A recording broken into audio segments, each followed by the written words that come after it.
বাঁচার সুযোগ থাকলেও দেশ এবং দেশের মানুষের কথা চিন্তা করে নিজের জীবনকে উৎসর্গ করে গেলেন অকুতোভয় পাইলট আসিম জাওয়াদ। এক্ষেত্রে তিনি তার মা বাবার কথা চিন্তা করেননি, ভাবেননি প্রিয়তমা স্ত্রী কিংবা আদরের সন্তানদের কথা। তার ভাবনায় ছিল কেবলই দেশের মানুষের সুরক্ষা। বিমানটি লোকালয়ে পড়লে অসংখ্য মানুষের প্রাণ যেতে পারত। এ কথা ভেবে নিজের জীবনের তোয়াক্কা করেননি তিনি। বিমানটিকে নদীর ওপর নিয়ে শেষ মুহূর্তে বিমান থেকে প্যারাশুট দিয়ে নিচে নেমে আসেন। বিমান বাহিনীতে স্কোয়াড্রন লিডার হিসেবে কর্মরত ছিলেন আসিম জাওয়াদ।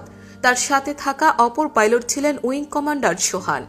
গত 9 মে বৃহস্পতিবার 10টা 25 দিকে চট্টগ্রাম বন্দরের পতেঙ্গা টার্মিনাল এলাকায় বিমান বাহিনীর ইয়াক 130 প্রশিক্ষণ বিমানটি দুর্ঘটনায় পতিত হয়। এর আগে যান্ত্রিক ত্রুটিতে বিমানটিতে শিখার সংযোগ হয়। এ সময় বড় ধরনের ক্ষতি এড়াতে দুই বৈমানিক অত্যন্ত সাহসিকতা ও দক্ষতার সঙ্গে বিমানটি